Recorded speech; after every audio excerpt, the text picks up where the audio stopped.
We are done with fertilizer part 1. I have been continuously insisting it. Fertiliser का काफी major comprehension हमने attain कर लिया है, but still fertiliser is not complete as per the requirement of our syllabus, because our syllabus ask us to be aware of fertiliser industry as well. तो हमने fertiliser की जो पॉलिसीज हैं उसको वहीं पर ही रिस्ट्रिक्ट करके रखा जो आप एग्रीकल्चर के साथ लिखेंगे. I don't need to mention कि there is a revival of fertilizer plants when I'm writing it as infrastructural input. बहुत evident सा point है. Joint venture abroad with urea and phosphate offtake agreements, ये सब मुझे जरूरत ही नहीं है consumption pattern में, तो we have avoided talking about it. So fertilizer में भी कुछ important चीजें हैं जो भी reserve में हैं. We'll be talking about it with manufacturing. Now we are getting on to, अब हमने इस slide को बचा कर रखा है क्योंकि जब आप आंसर लिखो infrastructural input पर, कभी भी आंसर ये 5 पर खत्म नहीं होता. There is something to be built up as tail ender. तो आपने अपने कंटेंट को बड़ा रैशनली ऑर्गेनाइज करना है, जहां पर आप मेजर माइनर इंपॉर्टेंस से बिल्कुल भी रिलेटेड नहीं है. बहुत बार बोल दिया है. Major minor is how we as geographers can treat it. Major वो वाले इनपुट्स हैं जिनको आप रीजनल कंपैरिजन में डाल सकते हो. माइनर वो हैं जिनको रीजनल कंपैरिजन में डालना पॉसिबल नहीं है, at least as of now. And that is the reason major पर थोड़ा सा कंटेंट ज्यादा बिल्ट होता है compare to minor, but it depends on what is the demand of the question. ऐसे भी तो पूछा जा सकता है what is infrastructural input in agriculture, highlight it in context of fertiliser. तो बाकी सभी माइनर में चले जाएंगे, फर्टिलाइजर मेन ब्लॉक पर आ जाएगा. तो you have to decide it accordingly. अब हम क्विकली बात कर रहे हैं सीड सेक्टर की. सीड सेक्टर को आप एसोसिएट कैसे करते हैं?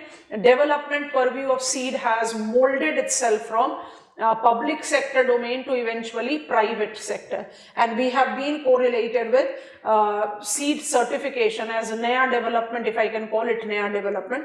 Otherwise we are going on with what has been environmental sustainability and seed sector development को आप right there 1950s से pick up कर सकते हैं. I have given you sufficient reference point of it. Let us begin with seed for today. Irrigation, fertilizer done, seed is what we are talking about. We take into reference both hybrid and high yielding varieties of seed. Genesis has been Indian seed program in the first few plan periods with ICAR and state level agricultural universities developing. इसको हम लोग क्या बोलते हैं? Planting material. आज के date में terminology क्या हो गई है? Planting material. तो रोल है आईसीएआर का और स्टेट लेवल एग्रीकल्चरल यूनिवर्सिटी का in Indian seed programme to develop the planting material whatsoever is conducive, taking up the reference of Indian agro climatic condition. ठीक है, तो पहला पॉइंटर तो इसका ये ले लेते हैं और दूसरा पॉइंटर लेते हैं National Seed Corporation and Seed Farm Corporation of India Limited. दोबारा से बोल दे रहे हैं, लिख लीजिए. National Seed Corporation and Seed Farm Corporation of India Limited, public sector enterprises having the role of acquiring and marketing these seeds. इस mechanism में भी successfully triggered Generation 1 Green Revolution. ये बिल्कुल गलत होगा कहना कि भाई हमने जनरेशन 1 ग्रीन रेवोल्यूशन की जो डेवलपमेंट है वो अटेन नहीं की थी with public sector players and government oriented policy initiate. ठीक है, HYV सीड्स के 2 प्रोमिनेंट कैरेक्टरिस्टिक्स हैं, उसको यहाँ पर जज करेंगे. The characteristics of these seeds, of course सबका बहुत अलग अलग होता है, बट एक जनरल डिमार्केशन जो लेते हैं वो है बीइंग स्केल न्यूट्रल. कल आपको समझाया था क्लास खत्म होने के टाइम पर. and shorter maturity period.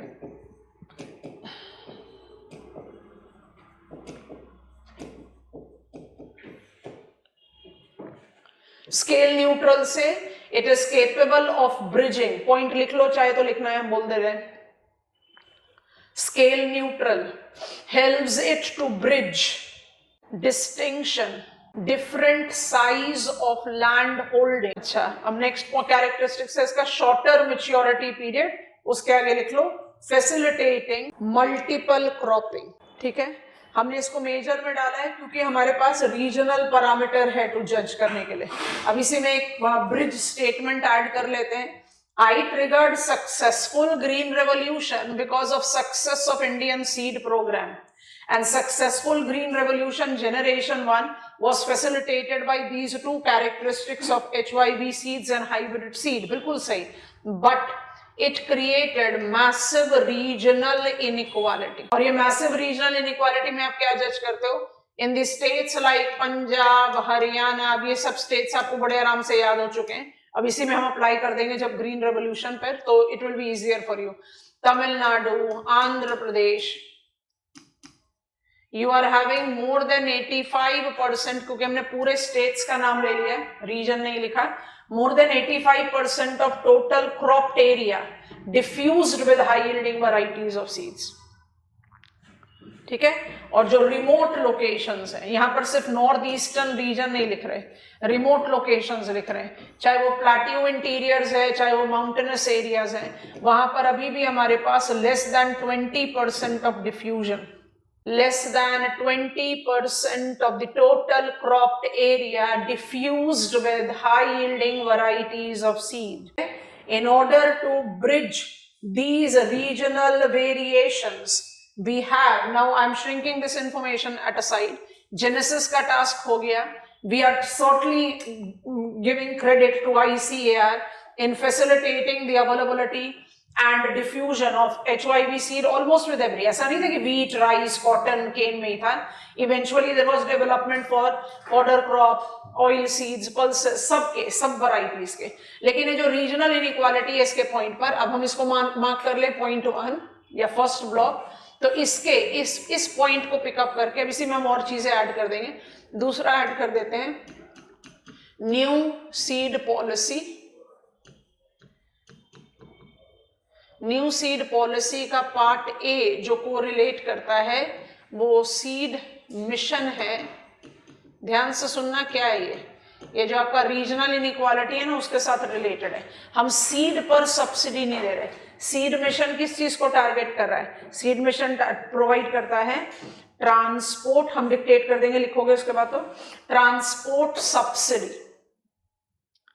To the movement of seeds in remote areas. आप सोचो हम अरुणाचल प्रदेश के फार्मर हैं, sowing season round the corner है, मेरे पास मार्केट में अवेलेबिलिटी ऑफ HYB सीड्स नहीं है, सप्लाई कम है, डिमांड से प्राइस बहुत हाई है।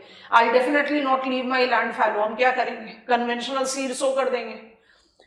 अफोर्डेबल, अवेलेबिलिटी, ऑन टाइम, तीनों चीजें।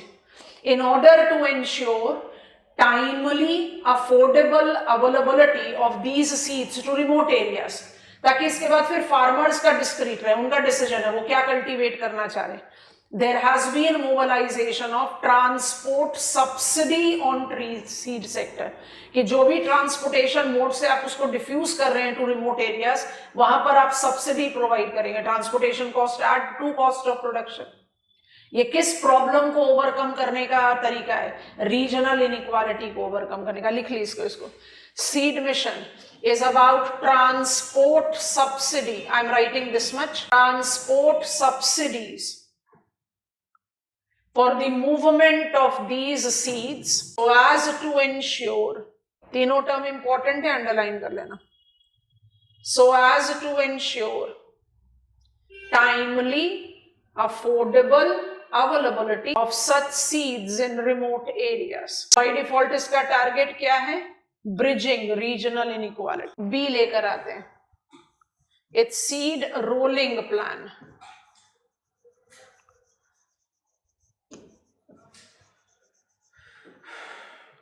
Seed rolling plan, quick pointers लिख लो। In compliance to Cartagena Protocol on Biosafety, in compliance to Cartagena Protocol on Biosafety involves cent% FDI in the development of planting material. Last, ensuring sustainable and affordable planting material in India. Okay? अगर आप competitive edge में private hand को दोगे तो automatically competitiveness में cost cutting होगी. There will be by default the availability of seed at much more affordable price. Range भी बहुत ज्यादा है. सस्टेनेबल क्लॉज यहाँ पर इंक्लूडेड है. तो जब आप सीड रोलिंग प्लान के बारे में बात करें तो दो चीजें हैं. एक तो आप जो कन्वेंशनल पब्लिक डोमेन था उसको प्राइवेट पर लेकर आ रहे हैं, एंड दूसरा you are taking care of sustainable edge. Let the planting material which is applied with biotechnology should not challenge the natural biotic diversity. Cartagena protocol हम बहुत आराम से जानते हैं. हमारा आ गया ब्लॉक नंबर 3, यहीं पर ही एडजस्ट करेंगे. न्यू इनिशिएटिव्स 2023 ऑनवर्ड्स की बात कर रहे हैं. तो number 3, make it as new initiatives. New initiative, इसमें भी ये भी कर लो, भारतीय बीज सहकारी समिति लिमिटेड. हमने BBSSL लिख दिया. भारतीय बीज सहकारी समिति limited, underline put a dash, mobilized in 2023 to provide certified and scientifically prepared seeds to farmers. It is jointly promoted by Indian Farmers Fertilizer Cooperative Limited है Krishak Bharati cooperative KRIBHCO. Next is NAFED, that is National Agriculture Cooperative, National NA Agriculture Cooperative Marketing Federation, FED comes here. Next is NDDB, National Dairy Development Board. Final stakeholder भी ले सकते हैं जो इतना prominent नहीं है but फिर भी, national dairy development board NDDB. And finally NCDC, that is national cooperative development corporation. Final pointer लिखेंगे. It involves additional objective in contributing to, underline कर लेना bold, traditional seed conservation, promotion and research. BBSSL कर क्या रहा है? BBSSL ensure कर रहा है कि सारे फार्मर्स को सर्टिफाइड सीड मिले, माने कोई भी धोखाधड़ी ना हो. और इस सहकारी समिति की जो इनिशिएशन है ये 5 एग्जिस्टिंग फंक्शनिंग यूनिट्स मिलकर कर रही हैं. It has got an additional objective. Additional objective क्या हो गया? एक तो हो गया सर्टिफाइड, अभी हम लेकर जा रहे हैं. बी पार्ट हमारा सर्टिफाइड सीड ही है. साथी के बारे में बात करना है. When I take reference of certified seed, I am ensuring availability of certified seed. In name, because private players आ गए ना, तो in name of high yielding varieties of seed किसी भी तरीके का कोई धोखा या चीटिंग नहीं हो. So certified seed को ensure करना. और दूसरा, ways, scientific ways to promote and conserve traditional seed. क्योंकि बायोटेक्नोलॉजी में आप ट्रेडिशनल वैरायटीज आपने पढ़ा हुआ है, gene pool centres. You are aware of the fact that when I talk about genetic diversity, natural diversity is required to be preserve. So it is working there also. इसी के carried forward legacy में ले सकते हैं, but it's good that we are taking it up separately. B part है seed certification. अच्छा, मुझे तो समझ में आ गया कि BBSSL इज इंश्योरिंग कि सारे फार्मर्स को सर्टिफाइड सीड मिलेंगे.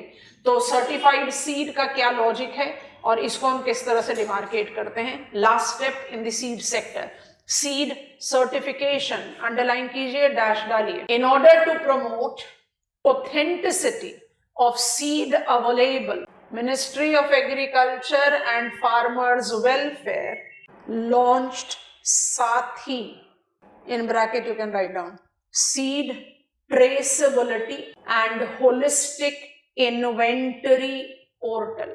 It facilitates seeds authenticity through QR code system. Practical challenges with seed certification includes, sub pointers बना लो, unpredictability in demand, shorter shelf life, largely is for one cropping season. Next, lack of effective monitoring, and final, lack of accessibility due to infrastructural gaps. Lack of accessibility due to infrastructural gaps. साथी portal basically aims at somewhere taming these problems, but point तो यही है ना कि अगर unpredictability in demand रहेगी तो production और सर्टिफिकेशन ऑफ सीड को आप एनकरेजमेंट नहीं दे पाओगे।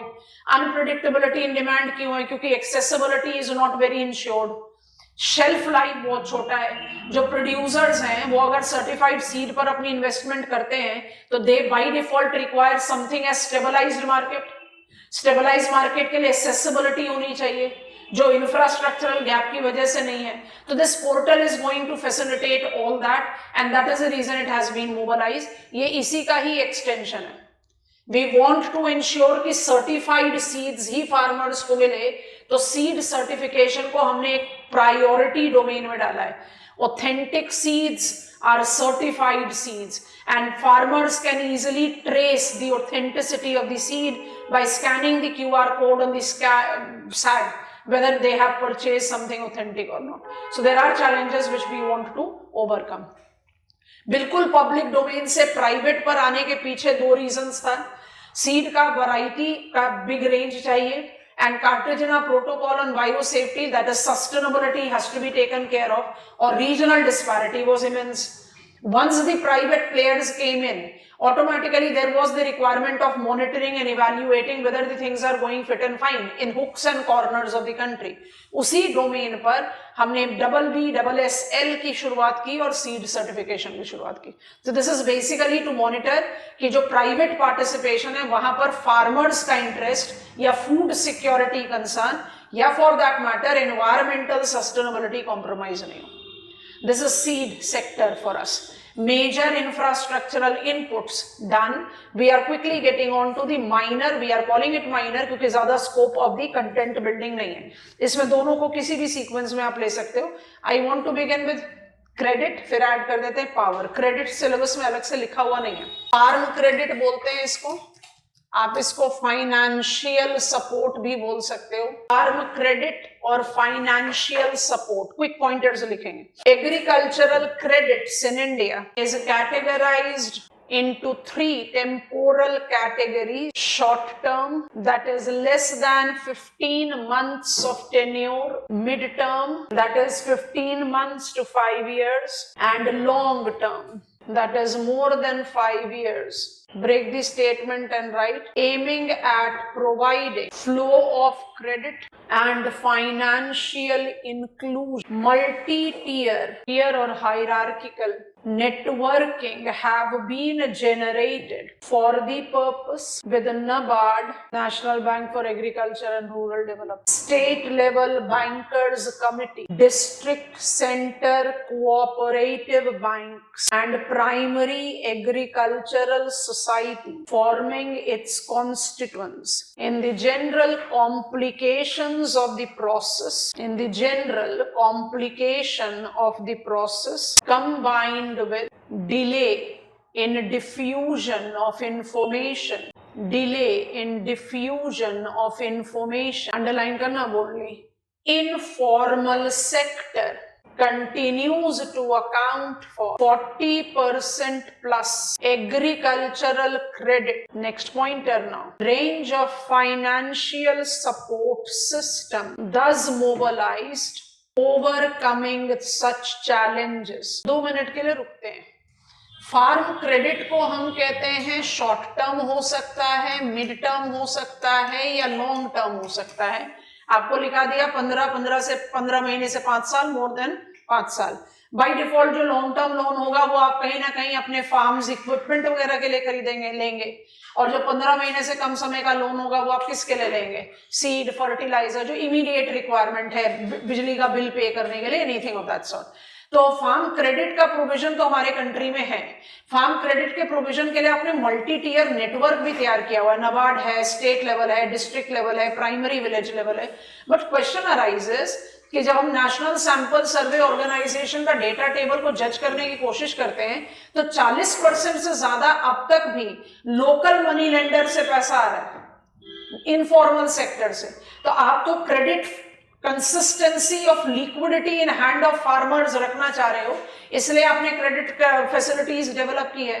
अगर 40% से ज्यादा फार्मर्स आज भी इनफॉर्मल सेक्टर से क्रेडिट लेने में ज्यादा आसानी समझते हैं, I think all of us will agree to this. We consider ourselves to be educated, but आप कभी भी बैंकिंग सेटअप पे चले जाओ, वहां पर ऐसे ऐसे स्टार मार्क वाले पॉइंटर्स होते हैं जो हमारी भी समझ में नहीं आता। Things are actually complicated for a farmer to understand.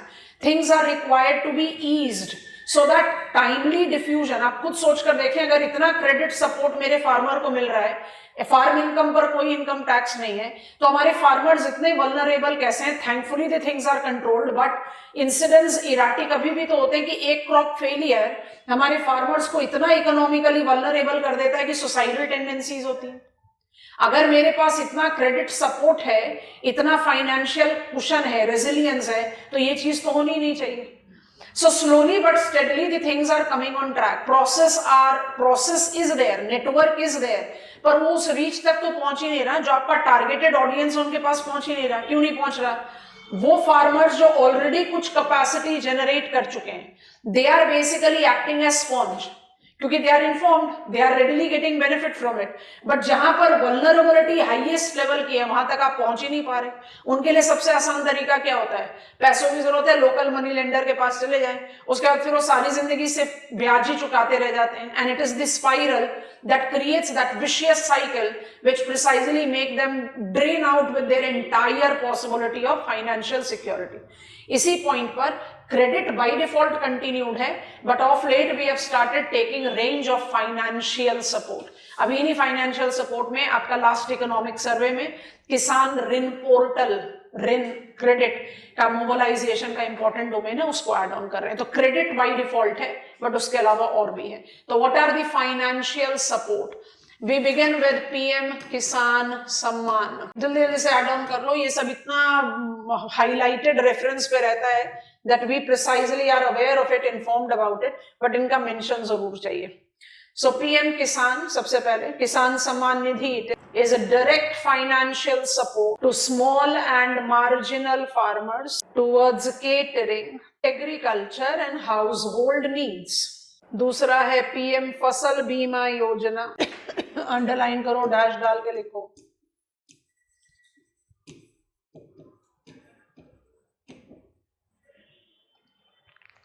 is insurance scheme to cover farm against non-preventable natural risk। तीसरा PM मानधन, किसान मानधन योजना is the social security net to the vulnerable farmers family to pension।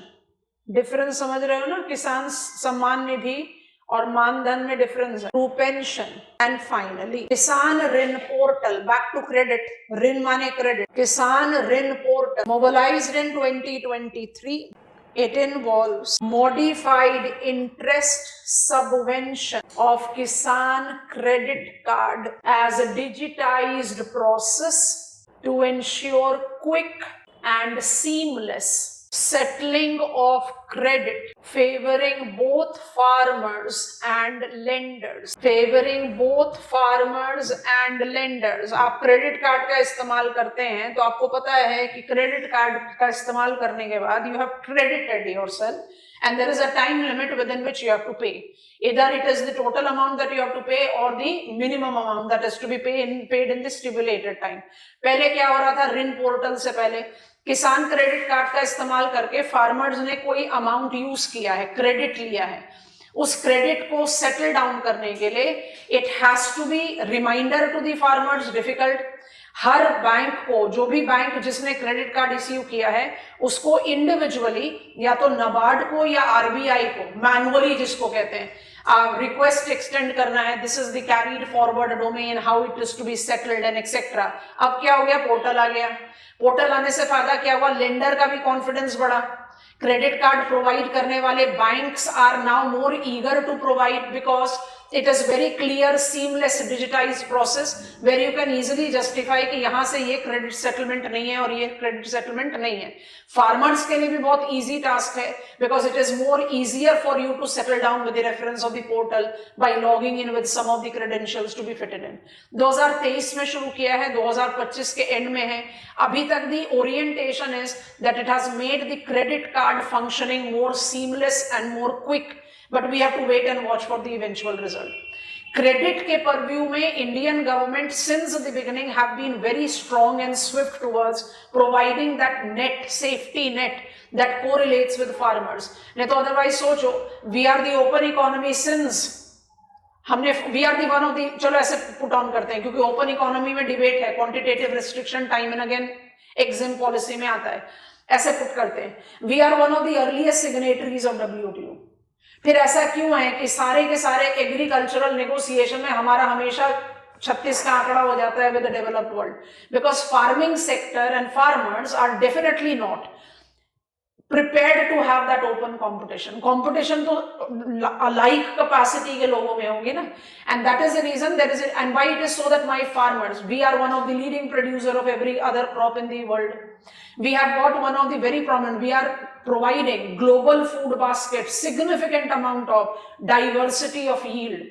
फिर ऐसा क्यों है कि हमारे farmers इतने वल्नरेबल हैं? हमारे फार्मर्स इतने वल्नरेबल इसलिए ही हैं क्योंकि जो यील्ड डिपेंडेबिलिटी है वो कम है और 65% ऑफ ऑपरेशनल होल्डिंग मार्जिन है. तो there is the requirement of enhancing, ensuring safety net, वही हम यहाँ टारगेट कर रहे हैं.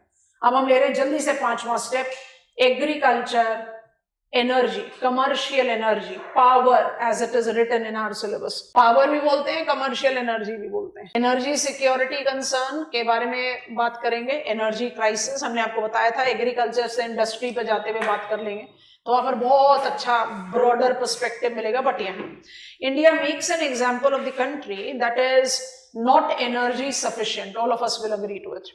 एंड एनर्जी सफिशिएंसी नहीं होने की वजह से आप कोई भी प्लान पीरियड, माने पहले प्लान पीरियड से लेकर 12वें तक में आ जाओ, जो कमर्शियल एनर्जी का डिस्ट्रीब्यूशन एस्पेक्ट को जज करोगे तो rural areas in general and agriculture in specific have not got the share of the total power generated in the country more than 25%.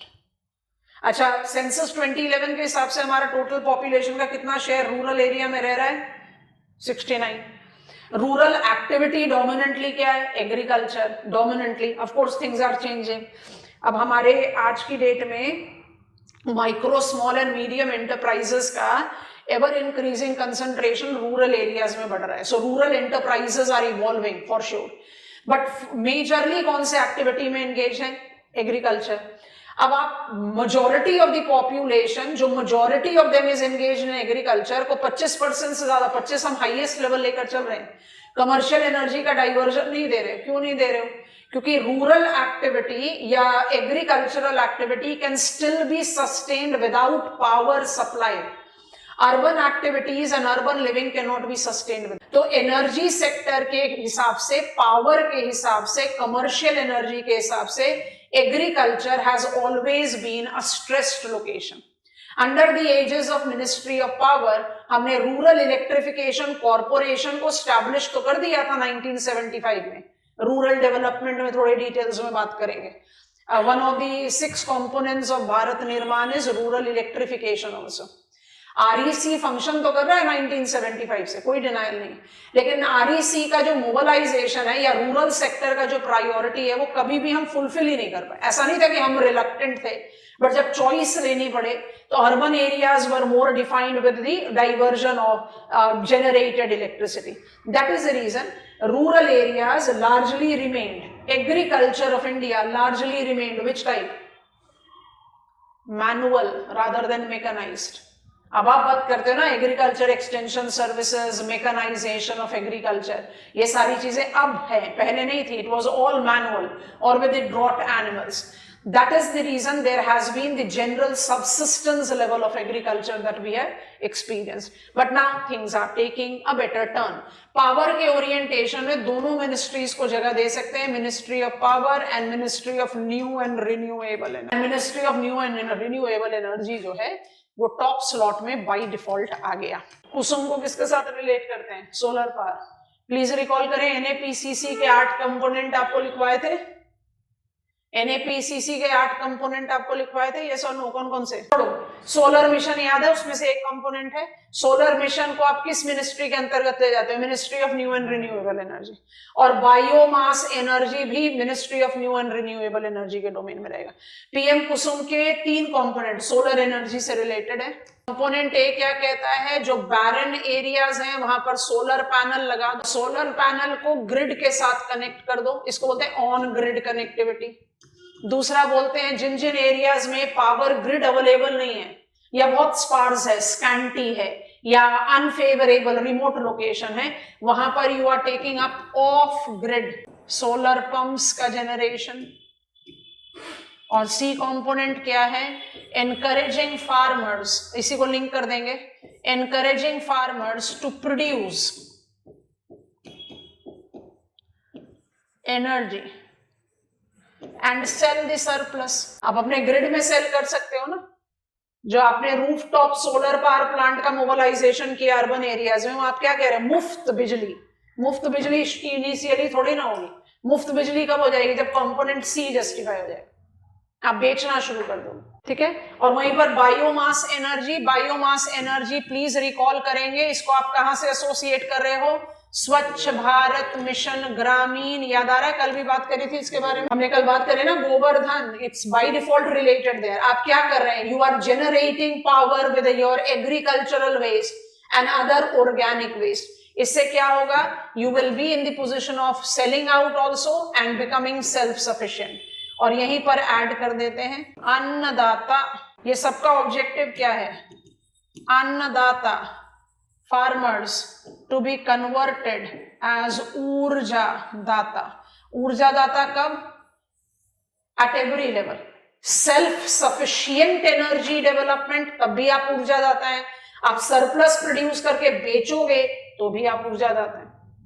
तो PM Kusum and bio energy by default ministry of new and renewable energy have started showing कि हाँ भाई energy security आ रही है, power sector mobility आ रही है rural areas में, agricultural field में। It was not that convincing if I asked you to go a few years back. It doesn't mean that we never targeted, हमने आपको पहले ही बता दिया, ये इंपॉर्टेंट है, इसको भी ऐड कर लो। मिनिस्ट्री ऑफ पावर में जब रूरल इलेक्ट्रिफिकेशन कॉर्पोरेशन की बात करते हो, REC की, जो 1975 से ऑपरेशनल है, तो रूरल इलेक्ट्रिफिकेशन का मतलब ही दोनों होता है।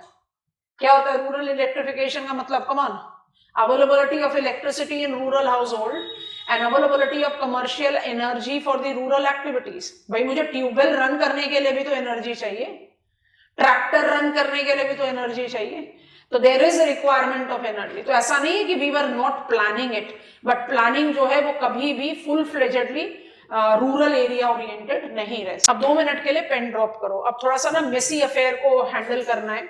इसके लिए आप क्या करोगे? अगर चाहिए तो अपना स्टडी प्लान पेज खोल सकते हो, नहीं तो हम तो रिपीट कर ही रहे हैं। अब थोड़ा सा ध्यान से सुनेंगे। लिख लिया? अब पेन ड्रॉप कर दीजिए। What are infrastructural inputs in Indian agriculture? मेरे पास पूरी इंफॉर्मेशन है, इतने पेजेस भर गए हैं कि उसको ब्रीफ करके 20 मार्क का आंसर बनाने में भी मुझे थोड़ा सा काम करना पड़ेगा। इससे ज्यादा डिटेल्स हम लिख नहीं सकते, बहुत सफिशिएंट डिटेल्स है। इंडिविजुअल क्वेश्चन इंडिविजुअल इनपुट पर पूछेगा तो उसी को आपको एनलार्ज करना पड़ेगा। जो आप बुलेट पॉइंटर्स बना रहे हो उसको आप थोड़ा सा एनलार्ज करते जाएंगे। That is how you do it. Question अगर ऐसा पूछे, what is the role of infrastructural input in agriculture, तो मुझे नॉलेज नहीं है इसकी। मुझे ये तो समझ में आ गया कि high yielding varieties of seed है, या इरिगेशन है, या केमिकल फर्टिलाइजर है, या पावर है, या नो से क्रेडिट है, they all are considered to be infrastructural input. But इसका रोल क्या है? What role it? The role that infrastructural input plays is what we call vertical growth of agriculture. Urban areas में vertical growth होगा तो skyscrapers दिखाई देंगे। Rural area में एग्रीकल्चरल फील्ड में वर्टिकल ग्रोथ का क्या मतलब है? क्या वर्टिकल गार्डन्स की बात कर रहे हैं? जो हम अर्बन एरियाज में क्रिएट कर रहे हैं ना वर्टिकल गार्डन्स, आपके जो हाई रेज्ड इंफ्रास्ट्रक्चर है वहीं पर आप ग्रीन पैनल क्रिएट करते हो? No, vertical growth of agriculture is consecutive back-to-back cropping, facilitating cropping pattern that is intensifying the use of land। और इसी तरीके से it facilitates increase in cropping intensity और इंक्रीज इन एग्रीकल्चरल प्रोडक्टिविटी। आपको बात समझ में आ रही है? ऐसे ब्रिज कर रहे हैं, ये यहां तक सब क्लियर है?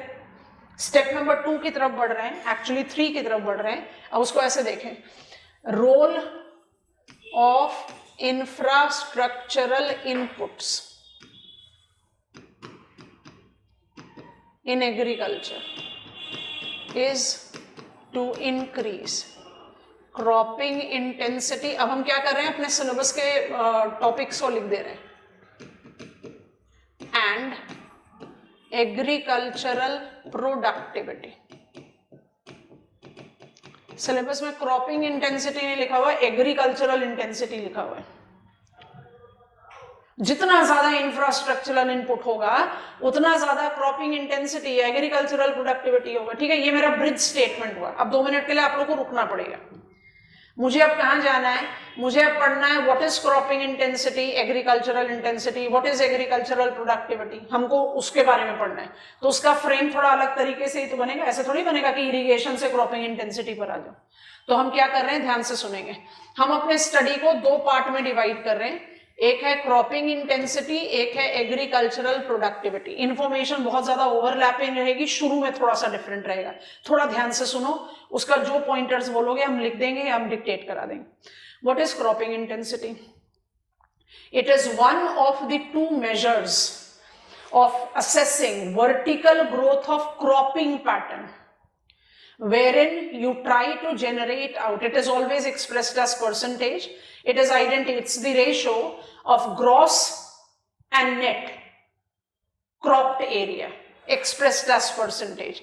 अगर आप जस्टिफाई करते हो कि इंडिया में 3 क्रॉपिंग सीजन है, ध्यान से सोचना, 3 क्रॉपिंग सीजन है, मैं मार्जिनल फार्मर हूं, मेरे पास 1 हेक्टेयर लैंड है, हम उसको 3 बार कल्टीवेट करते, तीनों बार शायद पूरा ना करें पर हम थियोरेटिकल जा रहे हैं, हम अपने 1 हेक्टेयर लैंड को साल में 3 बार कल्टीवेट कर सकते हैं। डालो formula, gross divided by net multiplied by 100, मेरा क्रॉपिंग इंटेंसिटी 300% हो गया। आपको समझ में आ रहा है कि नहीं? क्रॉपिंग इंटेंसिटी ग्लोबल कंपैरिजन के लिए इतना ज्यादा इस्तेमाल में नहीं की जाती। क्यों नहीं की जाती? पहुंच जाओ कनाडा में, रिकॉल करो मोनोकल्चर, बहुत काम आएगा हमारे अभी पैटर्न क्रिएट करने में। कनाडा डेवलप्ड कंट्री है, एग्रीकल्चर एकदम मैकेनाइज्ड, एकदम फुल फ्लेजेड इंडस्ट्रियल डोमेन पर है, बट कनाडा का क्रॉपिंग इंटेंसिटी इंडिया के बराबर हो ही नहीं सकता, क्योंकि वहां तो 1 क्रॉप पर ईयर है ना, तो क्रॉपिंग इंटेंसिटी अपने आप कम हो गई। इंडिया का 3 क्रॉप्स पर ईयर है, तो क्रॉपिंग इंटेंसिटी अपने आप हाई होगी। इसलिए आप इवन इकोनॉमिक सर्वे में देखोगे तो एग्रीकल्चरल प्रोडक्टिविटी का तो कंपैरिजन यूएसए, चाइना, ब्राजील सबके साथ होता है। क्रॉपिंग इंटेंसिटी के लिए हम थोड़े से रिस्ट्रिक्ट हो जाते हैं, क्योंकि even in tropical country, Brazil जैसे कंट्री में भी आप देखो तो 3 क्रॉप पर ईयर नहीं है, क्योंकि मेजर पार्ट ऑफ ब्राजील क्या है, रेन फॉरेस्ट है, वहां पर प्लांटेशन क्रॉप है। प्लांटेशन क्रॉप एग्रीकल्चरली जितना भी एडवांस हो, क्रॉपिंग इंटेंसिटी कमी होगी। यस और नो? क्योंकि yield frequency 3 time per year थोड़ी ना होगी। I hope you are understanding. तो क्रॉपिंग इंटेंसिटी और एग्रीकल्चरल प्रोडक्टिविटी क्या है, ये बहुत इंपॉर्टेंट टॉपिक्स हैं हमारे सिलेबस के। ये बैक और फ्रंट मतलब इंफ्रास्ट्रक्चरल इनपुट को कंप्लीट करने में मदद करती है, और इनका आंसर लिखने के लिए इंफ्रास्ट्रक्चरल इनपुट इंट्रोडक्शन में मदद करता है। तो दे आर रिलेटेड, और रिलेट करके पढ़ने में ही भलाई है। तो क्रॉपिंग इंटेंसिटी के बारे में बात करते हैं। Cropping intensity is one of the measures of growth of agriculture as crop culture. It is defined to be the ratio of gross and net cropped area expressed as percentage. With India having 3 cropping season, theoretically cropping intensity can be up to 300%. पर ऐसा तो होता नहीं कि 100% area आप yield करो back to back. आप एक बार में 40%, एक बार में 50%, एक बार में 90% एरिया कल्टीवेट कर सकते हैं। प्रैक्टिकली अचीवेबल क्रॉपिंग इंटेंसिटी 300% नहीं लेते। Practically achievable cropping intensity is highlighted to be somewhere between 260 to 70%. Cropping intensity को रेगुलेट कौन कौन सी चीजें करती हैं? Cropping intensity and agricultural productivity, अभी हमने एग्रीकल्चरल प्रोडक्टिविटी का डेफिनेशन नहीं बताया आपको, इज रेगुलेटेड बाय यहाँ पर ना कंटेंट ओवरलैप करता है, तो वहां पर हम अपना टाइम भी सेव कर सकते हैं और कंफ्यूजन जो होता है, जो बार बार एक ही चीज को रिपीट करने से होता है, उसको भी कंटेन कर सकते हैं। Regulated by number 1 natural condition. आप छोड़ दो एग्रीकल्चरल प्रोडक्टिविटी को, क्रॉपिंग इंटेंसिटी हम समझ गए, उसको अप्लाई करो। नेचुरल कंडीशंस कैसे रेगुलेट करेंगी क्रॉपिंग इंटेंसिटी को? आप पहुंच जाओ लद्दाख, आप पहुंच जाओ जम्मू एंड कश्मीर, आप पहुंच जाओ मरुस्थली, आप पहुंच जाओ रन, आपको लगता है कि एग्रो क्लाइमेटिक कंडीशन किसी भी तरह से, फिजियोग्राफी, क्लाइमेट, सॉइल, मुझे 3 क्रॉप पर ईयर कल्टीवेट करने देगा? बिल्कुल भी नहीं देगा। तो जहां पर नेचुरल कंडीशंस फेवरेबल है वहां क्रॉपिंग इंटेंसिटी हाई होगी, जहां नेचुरल कंडीशंस अनफेवरेबल है वहां क्रॉपिंग इंटेंसिटी लो होगी। I think it make sense. तो प्लेन्स पर we will have more cropping intensity provided it is not desert. Mountains पर क्रॉपिंग इंटेंसिटी कम हो जाएगी क्योंकि वहां पर क्लाइमेटिक कंडीशंस या winters becomes more grim. I don't have possibility of 3 cropping season per year, you know, that kind of logic. दूसरा क्या आता है? Star mark. ये हम पढ़कर यहां पहुंचे और हमने आपको इंफ्रास्ट्रक्चरल इनपुट कैसे इंट्रोड्यूस कराया था। Infrastructural inputs are all those artificial support system which enhances the favorable natural condition and overrules unfavorable. तो पंजाब में सेमी एरिड क्लाइमेट है बट इरिगेशन है, तो आप राइस भी कल्टीवेट कर रहे हो। तो इंफ्रास्ट्रक्चरल इनपुट बहुत मेजर मैन्युपुलेटर है क्रॉपिंग इंटेंसिटी का। ये नेचुरल कंडीशन को एनहांस भी कर सकता है, गोदावरी कृष्णा डेल्टा, और अनफेवरेबल कंडीशन को ओवररूल भी कर सकता है। तो क्रॉपिंग इंटेंसिटी को रेगुलेट करने में इंफ्रास्ट्रक्चरल इनपुट का बहुत बड़ा हाथ है। और तीसरा, जिसको हम टुवर्ड्स एंड ही हाईलाइट करेंगे क्योंकि हमने लैंड रिसोर्सेज को डिसाइड किया कि एकदम एंड ऑफ एग्रीकल्चर पढ़ेंगे, इंस्टीट्यूशनल फैक्टर्स। अब क्या होता है, आई राइट इट पूरा, हमने इसके बारे में ज्यादा डिस्कशन नहीं लिया है, पर जैसे हम अपने सिलेबस को देखते हैं तो institutional factor colon land holding, land tenure, land reform, तो एक दिमाग में चिपक गया है कि इंस्टीट्यूशनल फैक्टर माने लैंड रिफॉर्म। तो लैंड रिफॉर्म तो इंडिपेंडेंस अटेन करने के बाद ही हमने मोबिलाइज कर लिया था, तो उसका इंपैक्ट क्रॉपिंग इंटेंसिटी जैसे डायनेमिक फैक्टर पर कैसे पड़ेगा? तो यहीं पर यह समझना है कि institutional factor goes with government policies, और डायनेमिक गवर्नमेंट पॉलिसी, सबसे ज्यादा डायनेमिक पॉलिसी क्या है जो किसी भी क्रॉपिंग पैटर्न को इन्फ्लुएंस कर सकती है? Declaration of minimum support price.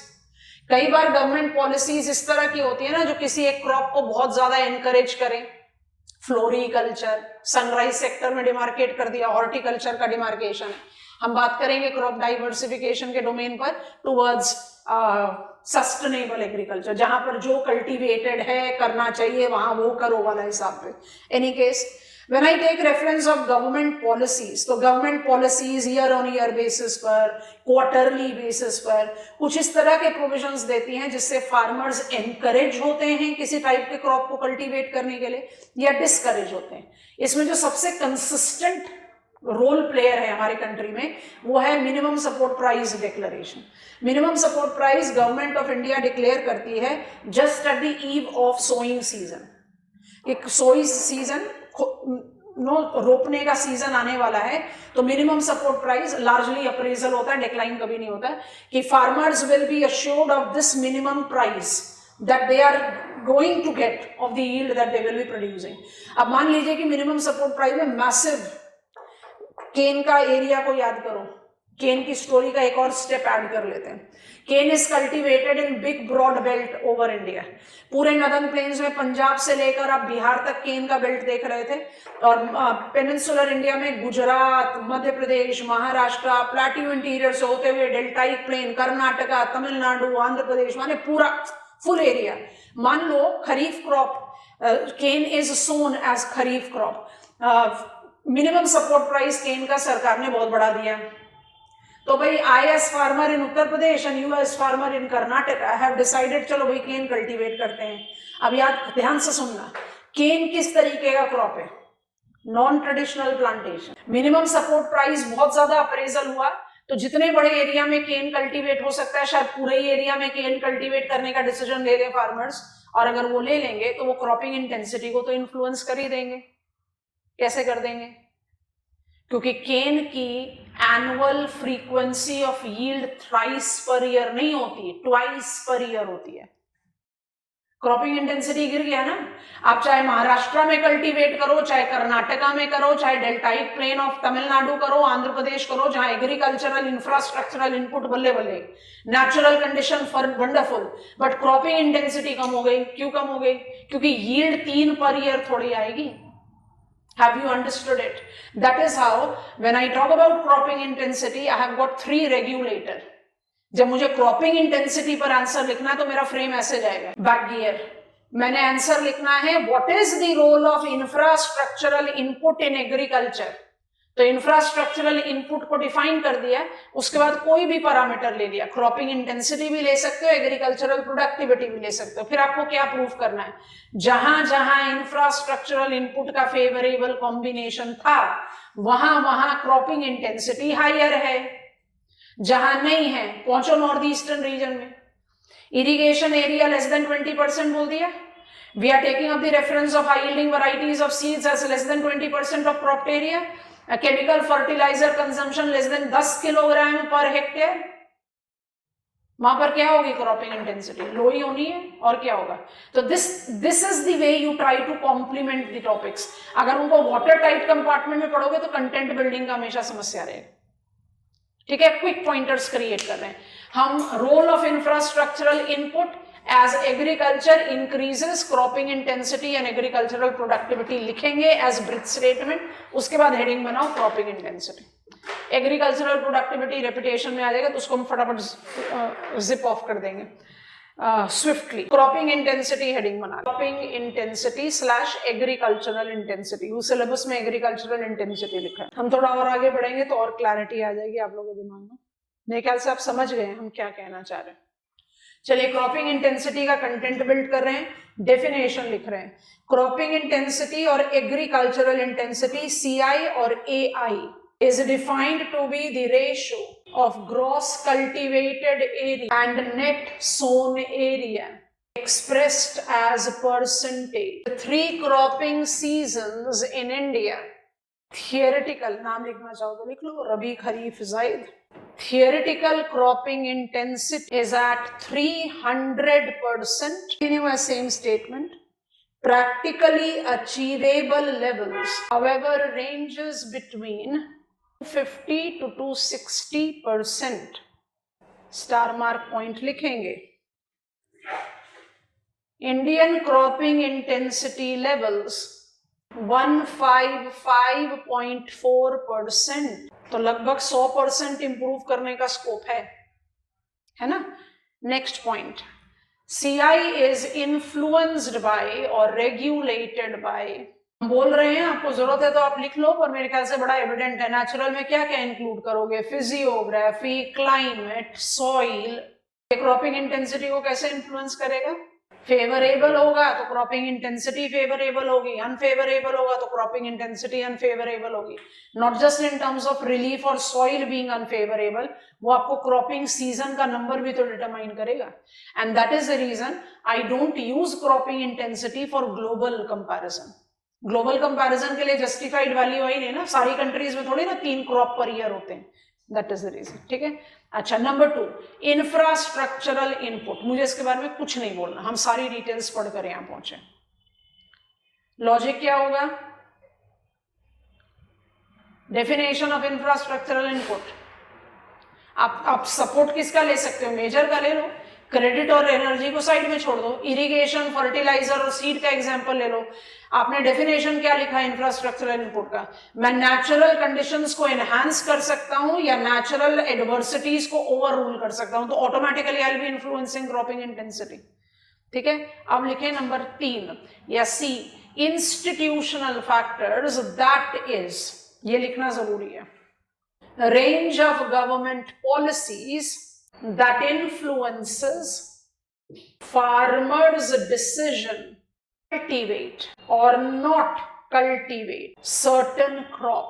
Dash डाल के लिख लो, declaration of minimum support price forms most consistent and dynamic determiner. पहले बताओ यहां तक सब क्लियर है?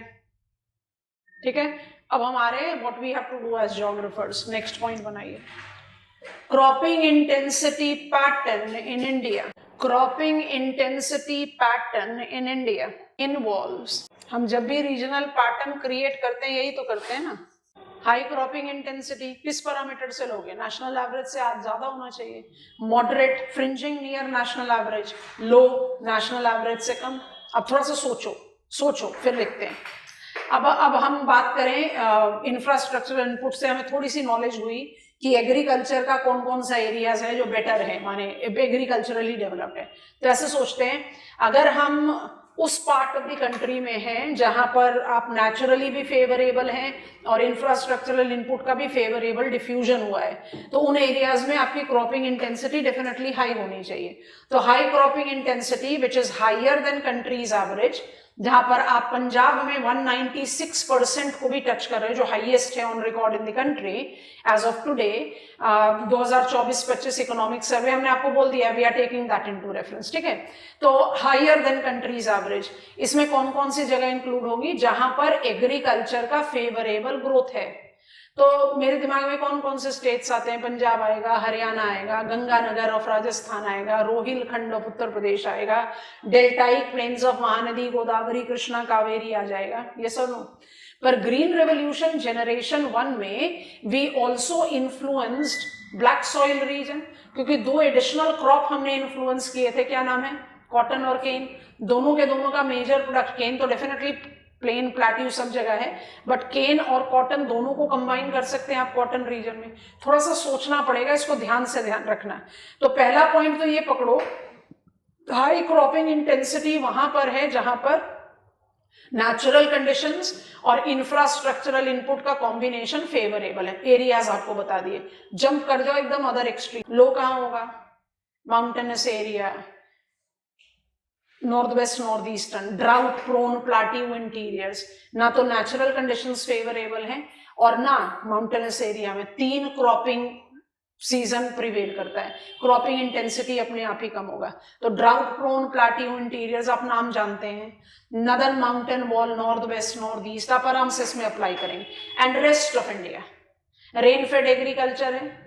आप फेवरेबल लोकेशन पर हो, आप अवध पर हो, मिथिला पर हो, मगध पर हो, रार प्लेन पर हो या ब्रह्मपुत्र बेसिन में हो, you are in favourable natural location, but आपका एग्रीकल्चर रेनफेड है। तो बारिश होगी तो अच्छा यील्ड होगा, नहीं होगी तो क्रॉप फेलियर होगा। तो it gives you that fluctuating trend matching up with the countries average. ये एक जनरल पैटर्न दिमाग में इंप्रिंट होता है। अब इसमें making and breaking point of answer, बहुत ध्यान से सुनना, फिर कुछ और ऐड करेंगे, लिखवा रहे हैं अभी आपको सारे points. Low cropping intensity includes those areas which are naturally unfavourable. Unfavourable दोनों चीजों के साथ कंबाइन कर रहे हैं हम, ना तो फिजियोग्राफिकली, क्लाइमेटोलॉजिकली और सॉइल वाइज फेवरेबल है, या दूसरा मेरे पास क्रॉपिंग सीजन की 3 पॉसिबिलिटी नहीं है, दोनों को कंबाइन करके अनफेवरेबल। बट जो मेकिंग ब्रेकिंग पॉइंट होगा आपके आंसर राइटिंग का वो ये होगा, लो क्रॉपिंग इंटेंसिटी में आपके सारे प्लांटेशन एग्रीकल्चर जोन जाएंगे, चाहे वो ट्रेडिशनल प्लांटेशन है चाहे वो नॉन ट्रेडिशनल प्लांटेशन है। तो आपका पूरा मालाबार कोस्ट कमर्शियल एग्रीकल्चर का टैग होल्डर है, rubber, spices, coffee, Malabar coast में कर्नाटका इंक्लूडेड है, मैं कोस्ट बोला है। तो आप क्या कर रहे हो? आप उसको कह रहे हो लो क्रॉपिंग इंटेंसिटी। दिमाग में क्या डाला? क्या वो एग्रीकल्चरली बैकवर्ड है? बिल्कुल भी नहीं। इसके साथ आप डाल सकते हो पूरा का पूरा कॉटन बेल्ट, जहां पर आप नॉन ट्रेडिशनल प्लांटेशन प्रोड्यूस कर रहे हो। केन को तो हम अवॉइड ही करते हैं क्योंकि हम बार बार बोल रहे हैं cane is not produced. Cane cultivators do not cultivate cane with that consistency as cotton cultivators cultivate cotton. इसलिए केन और कॉटन के कंपैरिजन में हम हमेशा कॉटन को अपना सपोर्ट लेते हैं as non traditional plantation. Non traditional plantation में yield frequency twice per year होती है और ट्रेडिशनल प्लांटेशन में yield frequency once per year होती है। ऑटोमेटिकली क्रॉपिंग इंटेंसिटी को दिमाग में आया, ये मेक और ब्रेक करेगा। बाकी तो हम बड़ा आराम से आंसर लिख सकते हैं। अच्छा 2 मिनट के लिए रुकेंगे, बैक लिंक को अप्लाई करते हैं। आई am writing answer on roll of infrastructural input in Indian agriculture. The infrastructural inputs are major, minor. They have got this pattern done. Applying infrastructural input, we overcome the natural challenges and enhance the natural factors. This has facilitated increase in cropping intensity. तब आप example दो, Punjab, Haryana, western Uttar Pradesh, Ganganagar, deltaic plain, they have got high cropping intensity because of high infrastructural input. Northeastern regions have low cropping intensity even if the areas are favorably fertile, is because they don't have the favorable diffusion of infrastructural input. Full stop हो गया. वहां पर आपको जरूरत नहीं है ये exceptional tag लिखने की कि प्लांटेशन में क्रॉपिंग इंटेंसिटी कम होगा. वो आपको लिखना है जब आप क्रॉपिंग इंटेंसिटी के बारे में बात कर रहे हैं. I think this is comfortable. Pattern create कर रहे हैं, सारे नाम लिखवाएंगे, एग्रीकल्चरल इंटेंसिटी में नहीं लिखवाएंगे क्योंकि वो रेपिटेशन है, वहां भी लिखवा देंगे, कोई प्रॉब्लम नहीं है. Regional pattern, we divide India into 3 regions. Number 1 high cropping intensity, जल्दी जल्दी से लिखो. Number 1 is high cropping intensity, has to be with more than country's average. It includes successful green revolution zones. List करेंगे Punjab, Haryana, Rohilkhand, Mahanadi, Godavari, Krishna, Kaveri, delta. Bracket में लिख सकते हो with Punjab having CI of 196%. ठीक है. Category number 2 moderate CI.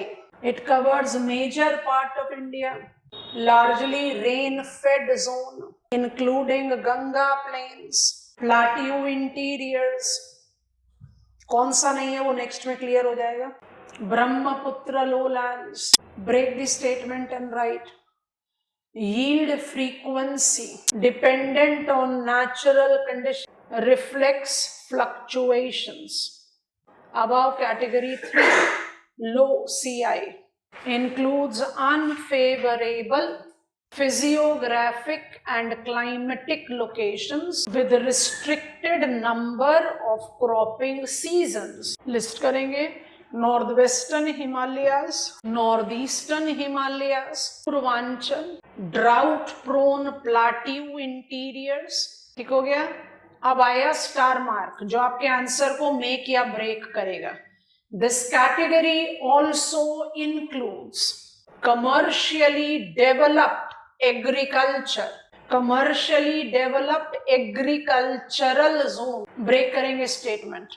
Traditional plantation, best example है Malabar coast, and non-traditional plantation, best example है black soil region. Break this statement. Long growth cycle of plantation crops restricts yield frequency once per year. Put a dash and write down traditional plantation, and twice per year. Put a dash and write down non-traditional plant. Decreasing cropping intensity. समझ में आ गया कि नहीं? आप cropping अब हम जब बोलेंगे तो आप थोड़ा सा और कन्विंस हो जाओगे.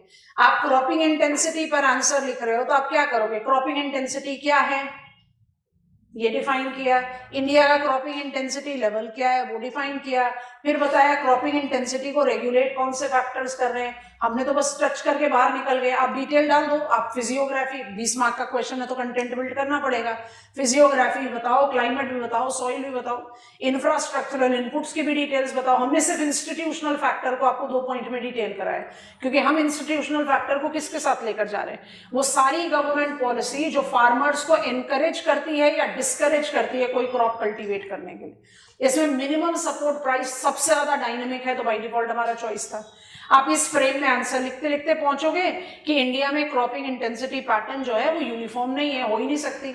और वो यूनिफॉर्म नहीं है इसलिए हमने इंडिया को 3 पार्ट में डिवाइड कर दिया. हाई वो हैं जो एग्रीकल्चरली डेवलप्ड हैं. इंटरेस्टिंगली एग्रीकल्चरली डेवलप्ड लो में भी है. बस यही चीज अपने दिमाग में रखनी है. अदरवाइज बहुत सिंपल सा टास्क है.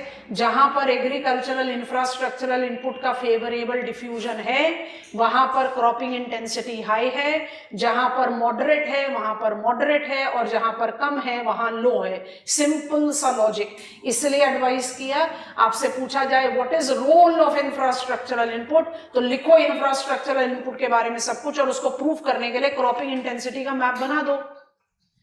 पंजाब हरियाणा में क्रॉपिंग इंटेंसिटी हाई क्यों है? क्योंकि इंफ्रास्ट्रक्चरल इनपुट का डोसेज ज्यादा है. That is how you are proving it. तो ये आपको फैसिलिटेट करता है, दैट इज द पॉइंट, ठीक है। अच्छा, अब आ जाते हैं एग्रीकल्चरल प्रोडक्टिविटी पर। Agricultural productivity is comparatively more familiar. Define कर दो जरा एग्रीकल्चरल प्रोडक्टिविटी को, अलग हेडिंग बना लो। एग्रीकल्चरल प्रोडक्टिविटी को डिफाइन कीजिए, आउटपुट पर यूनिट एरिया, है ना। एग्रीकल्चरल प्रोडक्टिविटी आउटपुट पर यूनिट एरिया को आप ग्लोबल कंपैरिजन में डाल सकते हैं।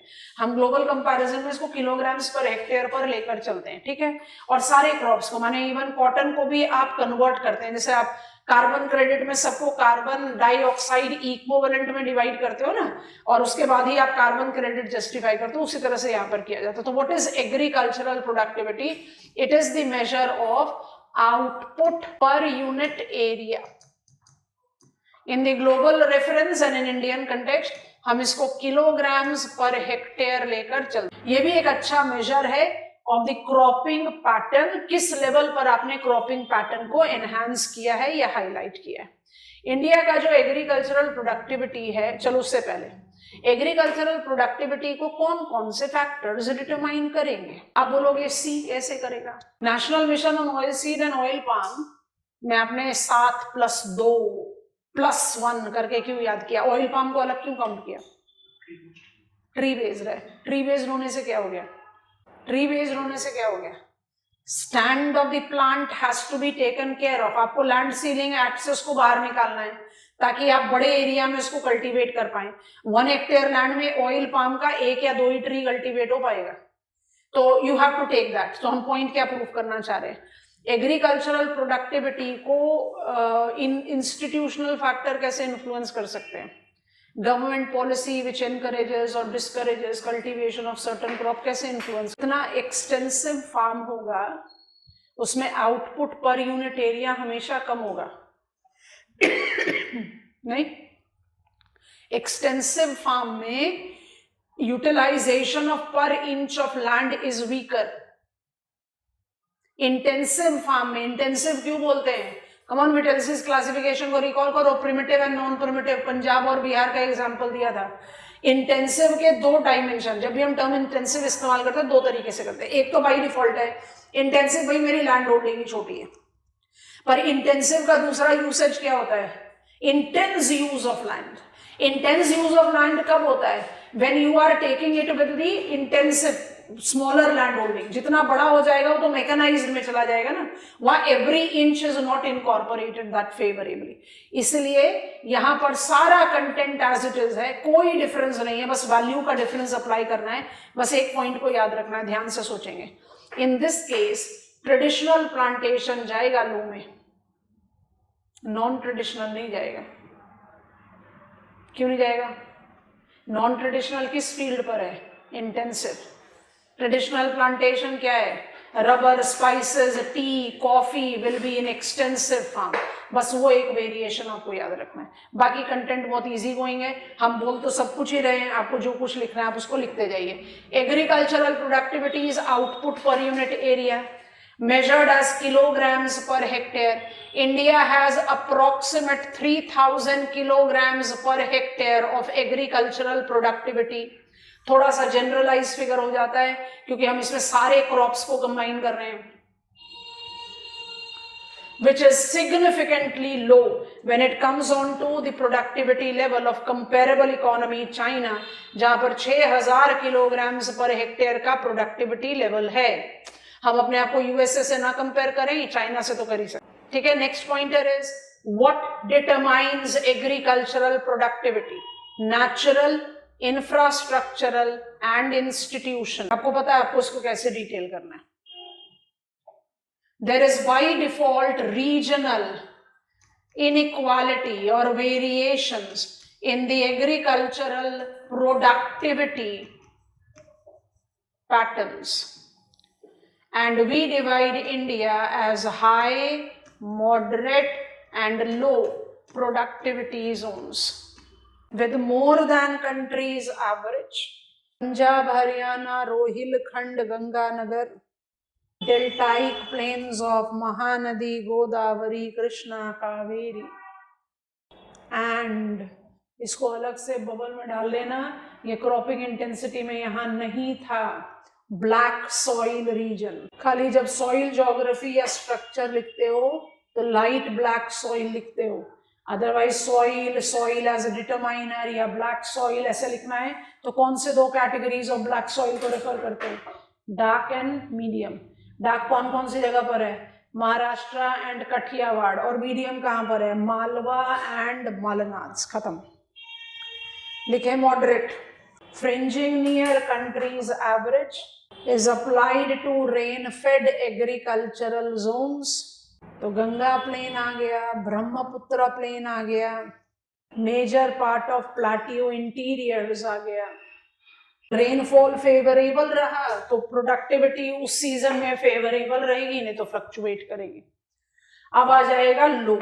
लो is with unfavourable locations, north western Himalayas, north eastern Himalayas, traditional plantation zones with extensive farms as in Malabar coast। मुझे पहले ये बताओ, आपको ये पकड़ में आया कि नहीं? आपने जब भी आंसर लिखना है क्रॉपिंग इंटेंसिटी में, आप अपने block 1 of study of paper 2 physical geography climate की डिटेल्स कंस्ट्रक्ट करो, एग्रीकल्चर का पार्ट 1 इंफ्रास्ट्रक्चरल इनपुट को बिल्टअप करो, और गवर्नमेंट पॉलिसीज का थोड़ा सा ब्रीफ देके क्रॉपिंग इंटेंसिटी का पैटर्न को जस्टिफाई करें।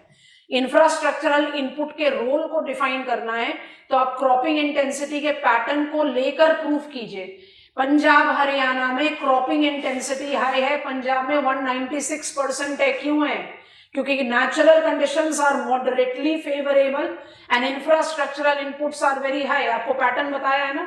इरिगेटेड एरिया कितना है पंजाब हरियाणा में? पंजाब में कमाल हो गया class, 55% of the cropped area in our country is irrigated. Punjab Haryana में आप 60-70% तक लेकर जा रहे हो। ऑटोमेटिकली वहां पर आपके पास more than 90% of cropped area पर high yielding varieties of seed है। केमिकल फर्टिलाइजर का consumption level 200 kilogram per hectare से ज्यादा है, तो क्रॉपिंग इंटेंसिटी तो ज्यादा होगी। आपको समझ में आ रहा है क्या करना है? पर अगर क्रॉपिंग इंटेंसिटी पर आंसर लिख रहे हो तो फिर आपको डिटरमाइनर में नेचुरल फैक्टर और इंस्टीट्यूशनल फैक्टर भी लिखना पड़ेगा। और हमें जो ये मेकिंग ब्रेकिंग पॉइंट है ना, जो लो के साथ जाता है, उसका बहुत खास ध्यान रखना पड़ेगा। प्लांटेशन एग्रीकल्चरल जोन का, ठीक है। अच्छा, स्टेप करते हैं आगे। ये थोड़ा सा डेविएटिव है बट इंपॉर्टेंट है। इसको बोले एग्रीकल्चरल डेफिनेशन। सुनो जरा ध्यान से, फिर लिखवाते हैं। एग्रीकल्चरल कैपेबिलिटी को अलग ही रखो, मिक्स मत करो। इसको आप क्रॉपिंग इंटेंसिटी और एग्रीकल्चरल प्रोडक्टिविटी से थोड़ा बाहर ही रखेंगे, बट डेफिनेशन के लिए हम एग्रीकल्चरल प्रोडक्टिविटी का इस्तेमाल करेंगे। तो थोड़ा ध्यान से सुनना।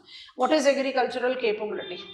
Agricultural capability is measure of agricultural growth that defines input cost per unit area. Input cost per unit area, समझ में आ रहा है? मतलब अगर आपका input cost per unit area ज्यादा हुआ तो कैपेबिलिटी घटती जा रही है, कम हुआ तो कैपेबिलिटी बढ़ती जा रही है, ठीक है। अच्छा, इसको एग्रीकल्चरल प्रोडक्टिविटी के साथ ओवरलैप करो। एग्रीकल्चरल प्रोडक्टिविटी को बढ़ाने के लिए हम क्या कर रहे हैं? इंफ्रास्ट्रक्चरल इनपुट का इस्तेमाल कर रहे हैं। तो हम कह रहे हैं भाई ज्यादा इंफ्रास्ट्रक्चरल इनपुट डालो, प्रोडक्टिविटी बढ़ेगी। तो ज्यादा इंफ्रास्ट्रक्चरल इनपुट डालोगे तो कॉस्ट पर यूनिट एरिया तो बढ़ा ही रहे हो। तो क्या हम ये कंक्लूड करें कि agricultural capability will go as an opposite measure to agricultural productivity? क्योंकि एग्रीकल्चरल प्रोडक्टिविटी को बढ़ाने के लिए तो आप input cost per unit area बढ़ाते जा रहे हो, तो प्रोडक्टिविटी बढ़ेगी तो कैपेबिलिटी घट जाएगी। कुछ ऐसा डिसकंक्लूड करें? नहीं। इनपुट कॉस्ट को आपको किसके कंटेक्स्ट में देखना है, बहुत ध्यान से सुनना आप। Agricultural capability is that unique measure of agricultural growth which defines input cost per unit area। ठीक है, यहां तक तो आपको डेफिनेशन बोला। To be considered in reference of sales realisation. चलो अब समझ में आ गया।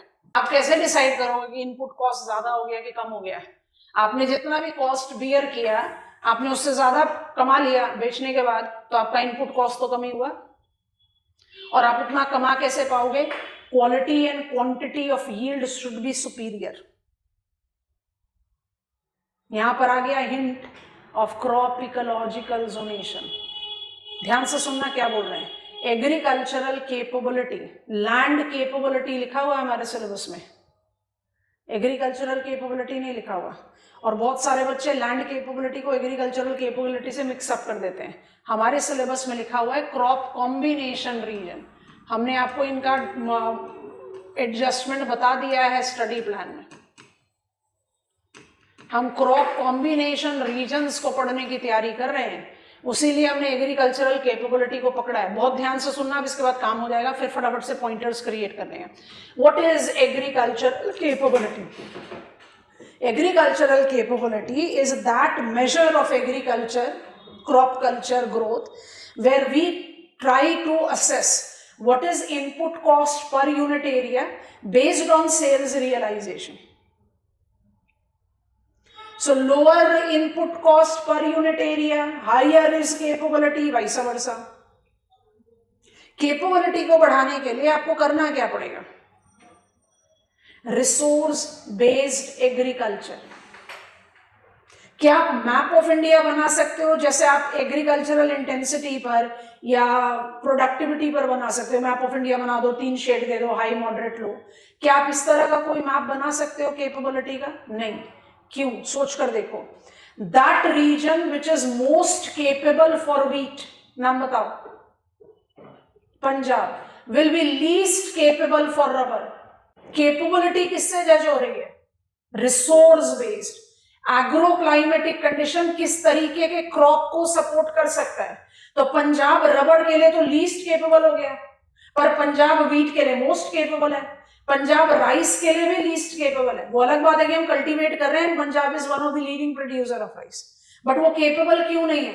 इनपुट कॉस्ट बहुत ज्यादा है ना, सेल्स रियलाइजेशन उसके मुकाबले नहीं हो रही. अगर वही राइस आप वेस्ट बंगाल में कल्टीवेट करो, आप कम इनपुट में ज्यादा प्रोड्यूस करोगे.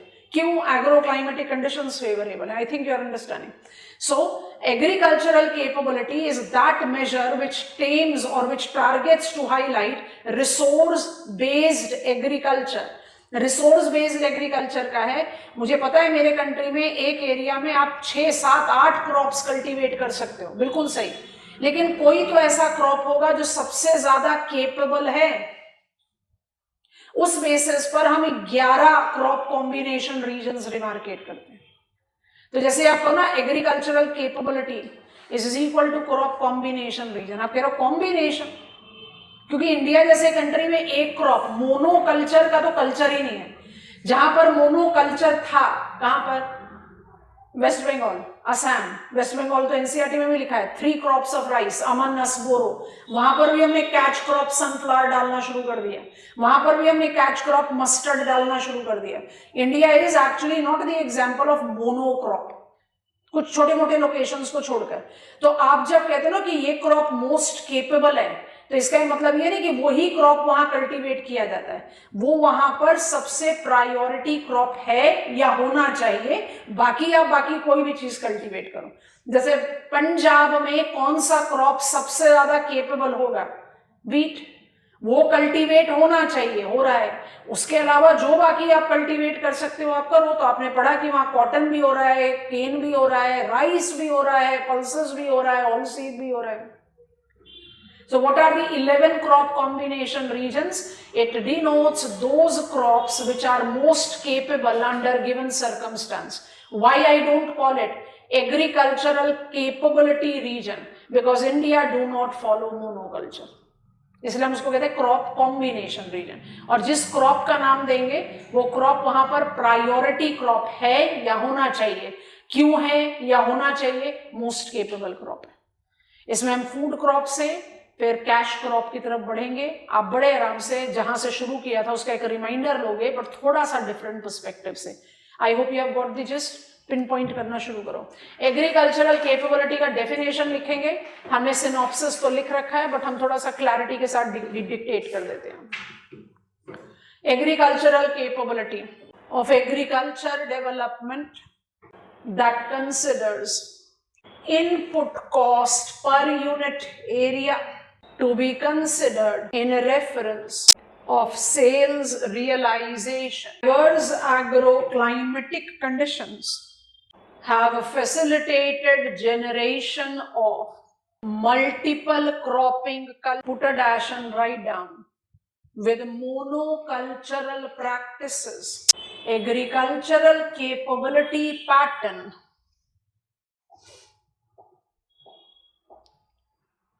thus is correlated to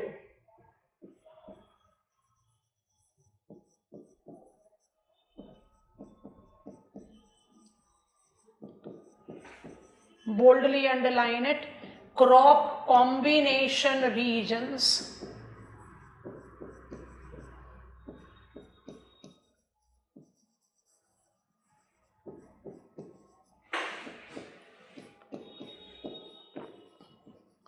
that denotes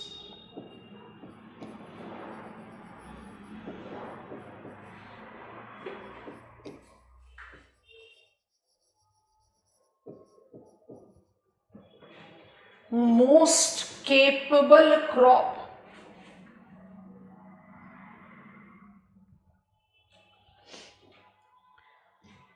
in reference to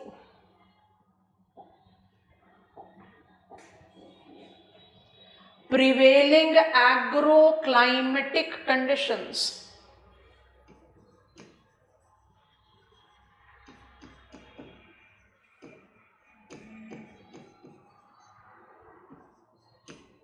put a dash and write down, that is resource based agriculture. 11 such crop combination regions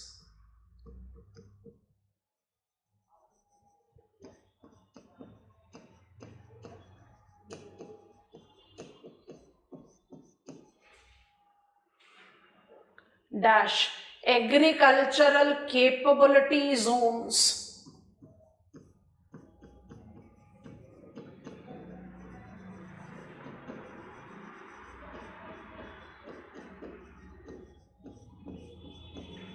thus have been demarcated.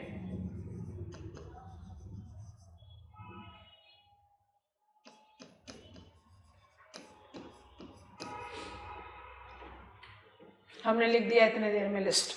ऐसे सोच कर देखो, यहाँ ज्यादा आसान होगा, पर ये हम इनमें से मैक्सिमम को जानते नहीं है, उधर कंसंट्रेट करते हैं। अपने सामने ना क्रॉप मैप को खोलो जरा जल्दी से, खोल लिया।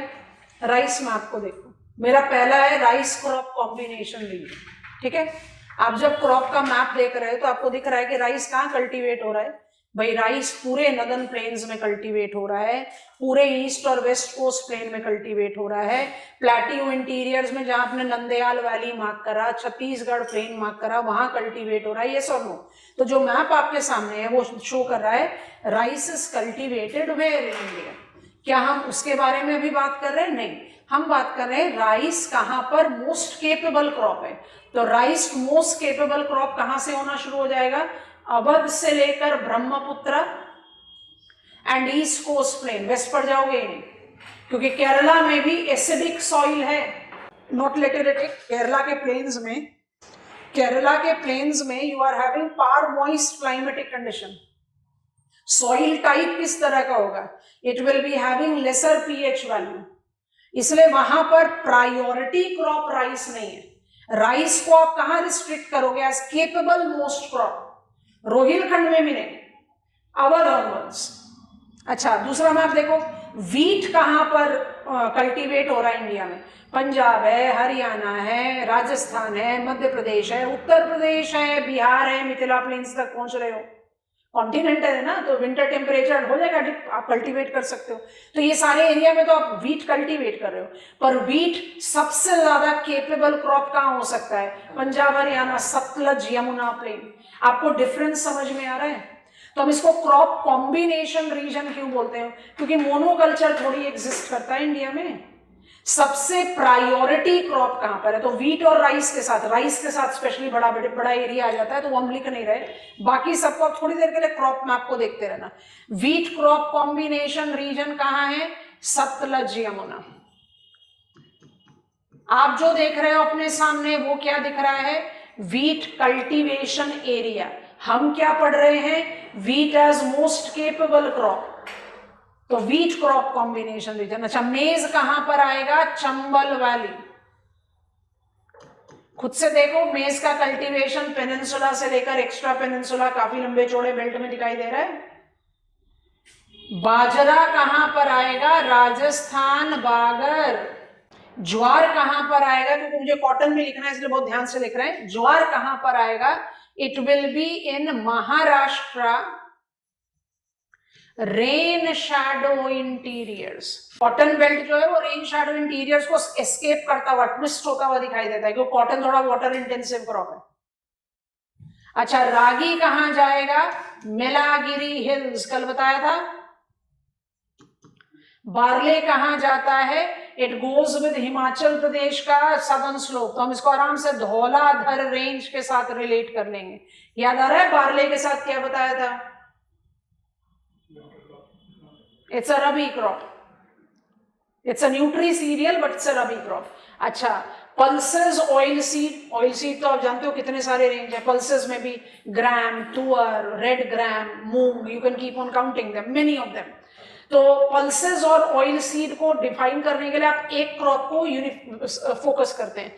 तो gram is the most prominently cultivated pulse and groundnut is in terms of quantity most cultivated oil seed. तो हमने इनको सेलेक्ट किया, हमने नहीं किया, ये एग्रीकल्चरल कैपेबिलिटी में क्लासिफाइड इस तरीके से।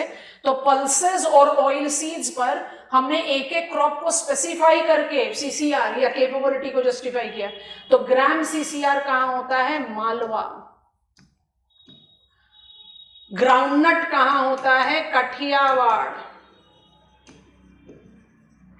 अब आता है कॉटन और टी, दोनों में बड़ा भयंकर debate.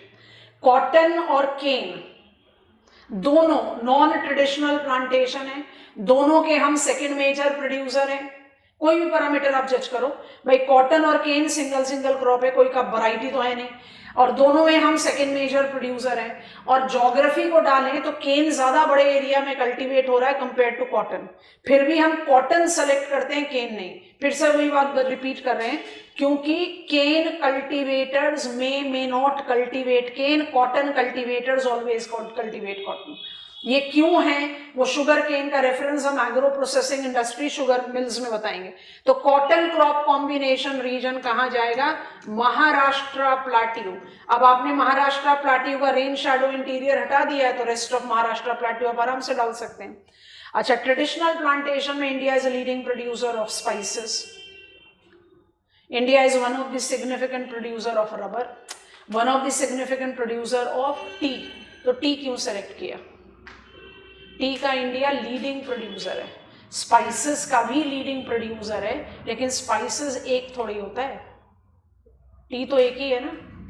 And that is the region we select tea. और टी सेलेक्ट करते ही आपका क्रॉप कॉम्बिनेशन रीजन कहां जाएगा, सब हिमालयन, वेस्ट बंगाल एंड नेबरिंग असम। याद आ रहा है, टी शावर्स। सिर्फ राइस का नहीं लिखा क्योंकि बहुत लंबा स्टेटमेंट लिखना पड़ेगा। राइस क्रॉप कॉम्बिनेशन रीजन कहां पर है, Awadh, Brahmaputra, east coast plain. Have you understood what it is, समझ में आया कि नहीं, लिखें, अब लिस्ट बना लीजिए। राइस का हम डिक्टेट कर देते हैं, बाकी आप कॉपी कर लीजिए।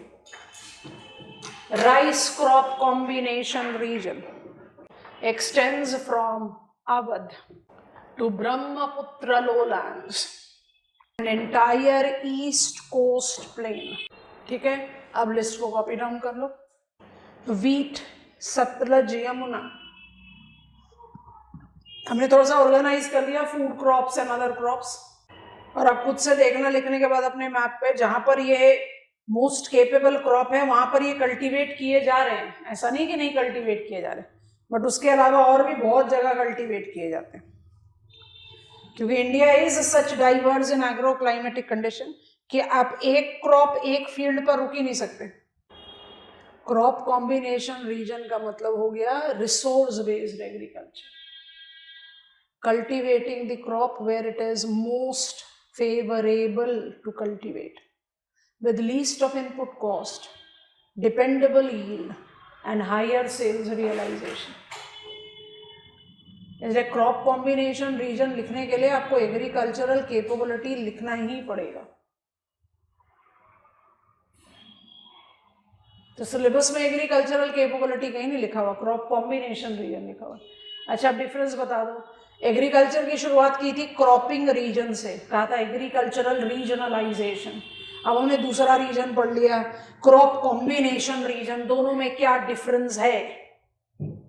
Agricultural regionalization, where we divided map of India into 5: horticulture, rice, wheat, cotton and nutri-cereal region।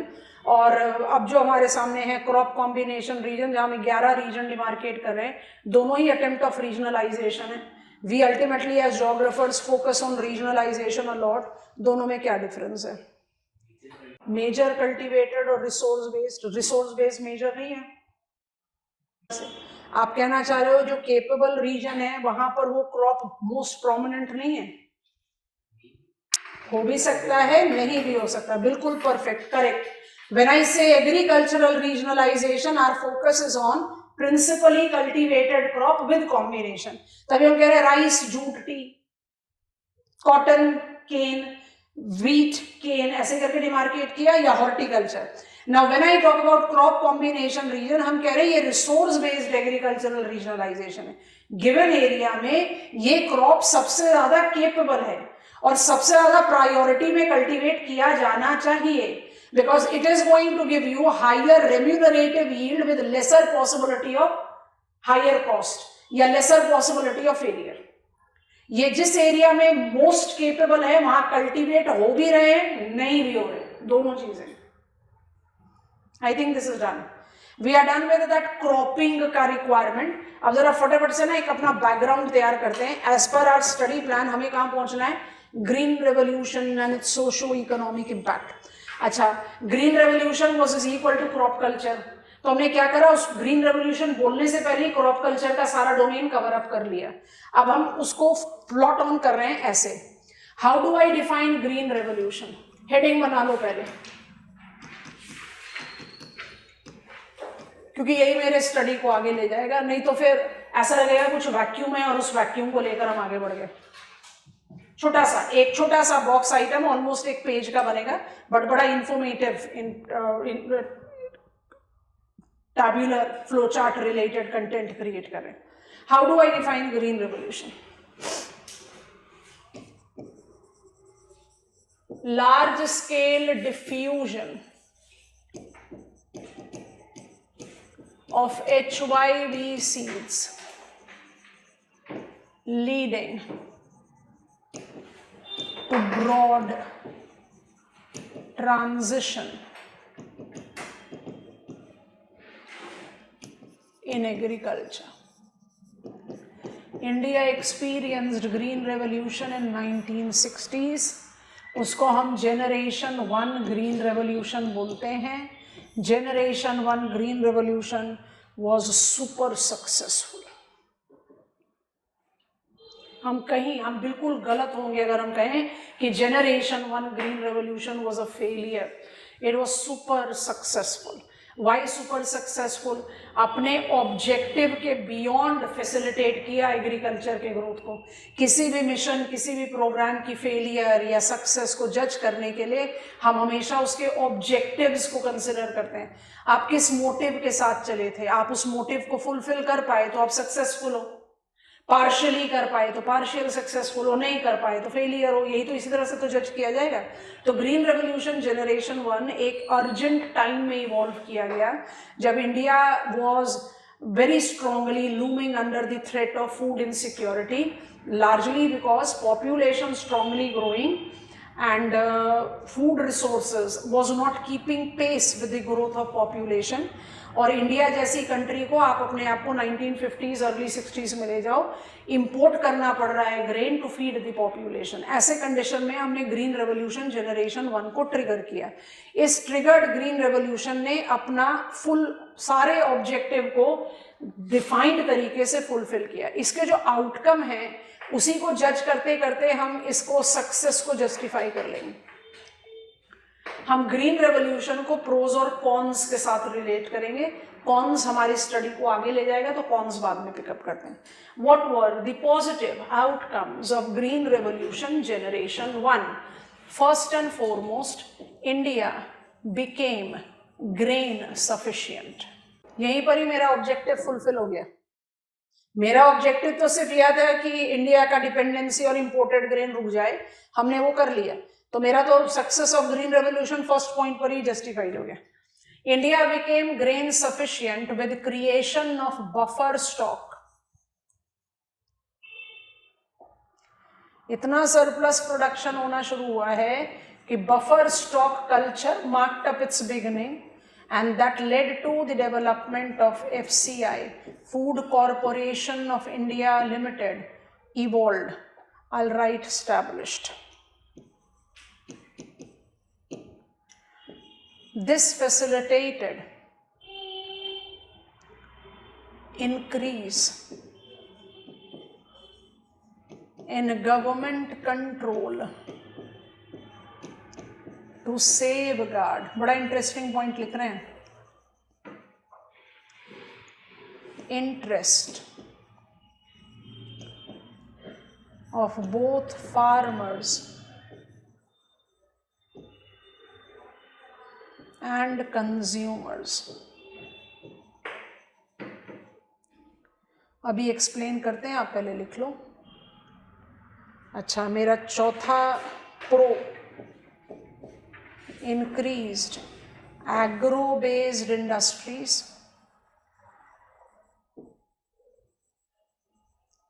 I'm specifically talking about cotton and cane.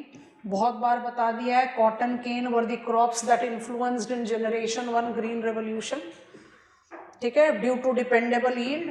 And पांचवा, agriculture evolved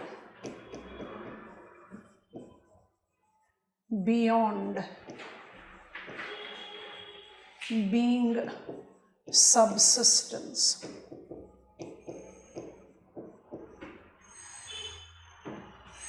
ये एक्चुअली बफर स्टॉक का ही एक्सटेंसिव पॉइंट है, but इसको अलग ही लिखना चाहिए। Of farm employment बढ़ना शुरू हुआ ना, सरप्लस उगाओगे तो क्या चाहिए, ट्रैक्टर चाहिए, मिडलमैन चाहिए, ट्रांसपोर्ट करके लोकल मंडीज ले जाओगे या स्टोर करोगे, ठीक है। तो एग्रीकल्चर जो बिल्कुल हैंड टू माउथ कल्चर था, वो थोड़ा सा बियॉन्ड सब्सिस्टेंस इवॉल्व हुआ। सारे पॉइंट अपने आप में बहुत इंपॉर्टेंट है, लार्जली सेल्फ एक्सप्लेन कर रहे हैं, हम फिर भी एक्सप्लेन कर देते हैं। मेरा मोटिव था ग्रीन रेवोल्यूशन जनरेशन 1 का कि इंडिया का ग्रेन इंपोर्ट को रोका जाए और कंट्री में अफोर्डेबल अवेलेबिलिटी ऑफ ग्रेन को इनहेंस किया जाए with increasing population. Green revolution generation 1 successfully did that, successful revolution. Buffer stock, हमने जितना सोचा था उससे ज्यादा प्रोड्यूस करने लगे, तो स्टॉकिंग शुरुआत हुई। स्टॉकिंग की शुरुआत होने से एफसीआई की शुरुआत हुई, और एफसीआई की शुरुआत से उसी के बाद टेल एंडर में आप ऐड कर सकते हो क्या, पब्लिक डिस्ट्रीब्यूशन सिस्टम मोबिलाइज हो सका। अगर फूड कॉर्पोरेशन ऑफ इंडिया नहीं होता तो पीडीएस शुरू ही नहीं होता।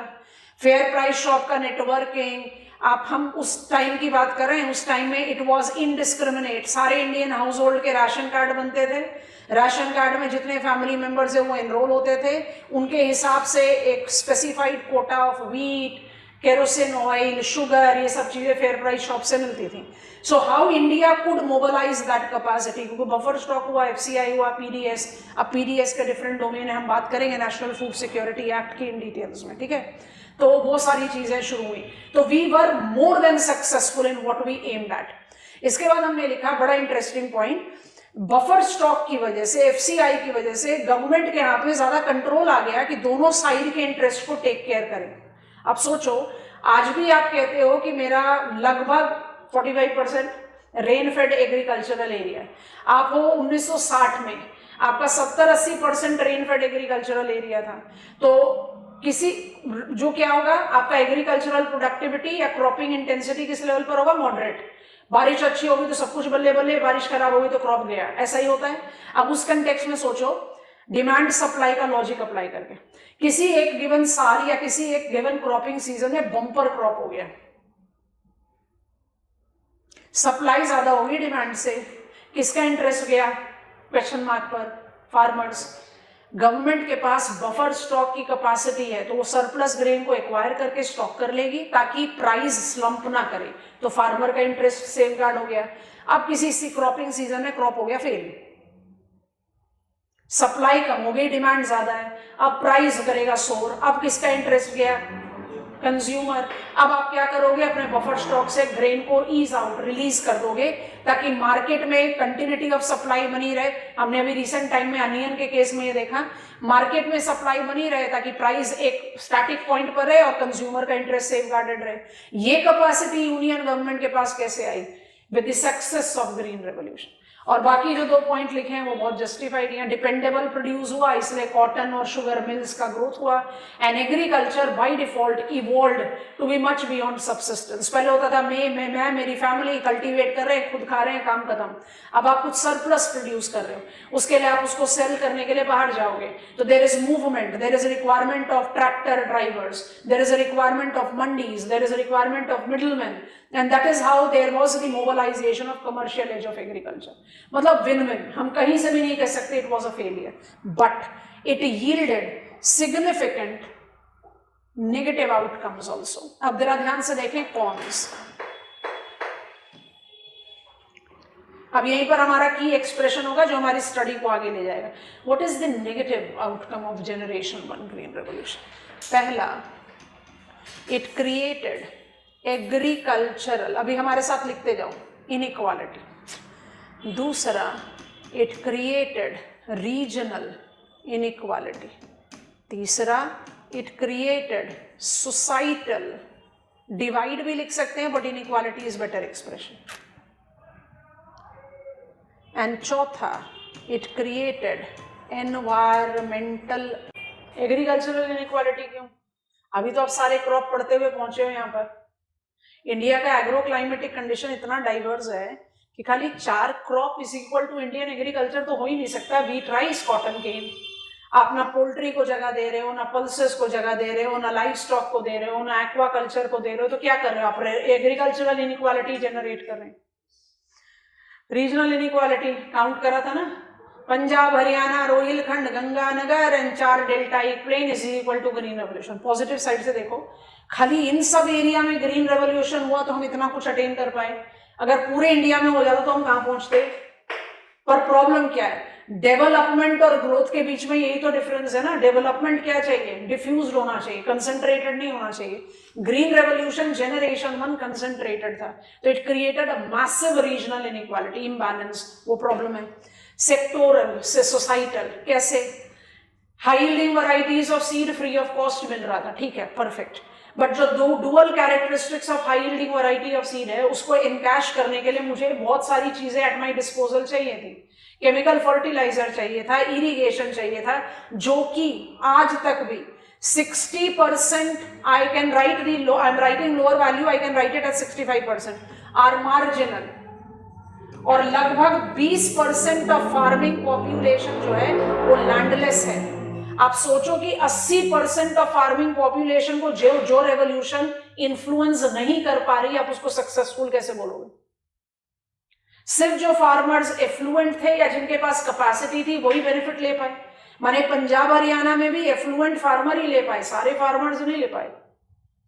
एंड एनवायरमेंटल चैलेंजेस, क्योंकि ग्रीन रेवोल्यूशन जनरेशन 1 का सिंपल लॉजिक था, pour more and take out more। उसने क्या क्रिएट करना शुरू कर दिया? मल्टीपल एनवायरमेंटल चैलेंजेस, जिसको बिल्ड करेंगे towards and as sustainable agriculture, soil exhaustion, salinization, ground water depletion, to name some, सारे प्रॉब्लम्स। इसीलिए बी कॉशियस। कितनी बार क्लास में हमने ये बात बोली, उसका रेलेवेंस दोबारा से आ गया यहाँ पर, बहुत ध्यान से सुनना।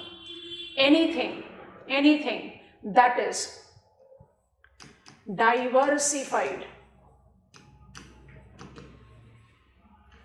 decentralized, inclusive, are you getting it or not, will be sustainable,